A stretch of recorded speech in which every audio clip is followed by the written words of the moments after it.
Good morning, St. Martin de Porres Center. How can I help you? Now, are you locked down or are you closed?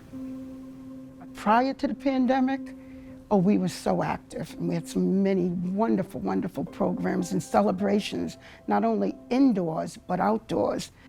And then when the pandemic happened, in the beginning, they had to stay home. And many of the food pantries in this area here closed down. And, I looked at our staff here, and they looked at me, and we said, well, what are we going to do for our seniors? And so we had to call over 100 people every day, every other day, check in on them, make sure that they were okay, make sure many of them had meals coming to their home. And when we started serving the seniors and bringing meals at home, we learned a lot of things. We learned that some of these grandparents, they were not living by themselves. They were taking care of grandchildren. So this meant if we were sending one meal over there, that's not going to feed their family. And in most cases, they would try to share that with their extended family. So we began to expand the pantry where we were serving not only them, but their families. And I have to give thanks especially for our Catholic Social Services in the Diocese of Providence, because right from the beginning, when the pandemic happened, the national office came with a truckload of food.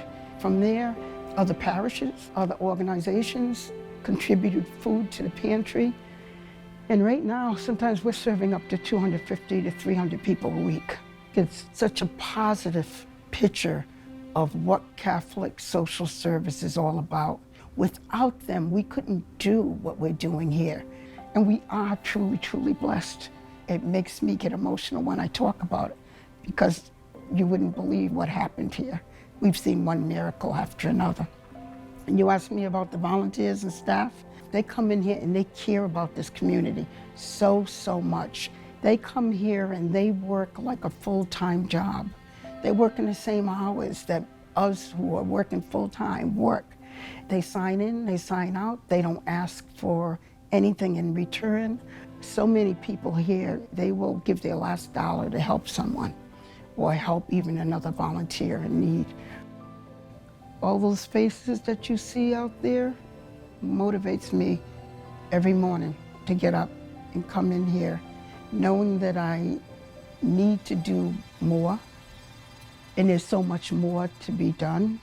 Then I have to also say my parents.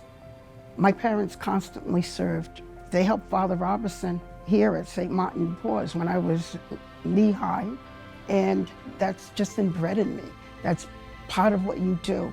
If you really care about your community and you really care about this world that we live in, you have to try to make that difference. And I think for now, I just want to see St. Martin de Porres be the center that it can be for this community. And I believe we're that ray of hope in the community. What can be done when people of all faiths work together to make a positive change. Each day, people visit the St. Martin de Porres Center and receive health screenings, food, and community. The support of the Catholic Charities Appeal makes programs like this possible.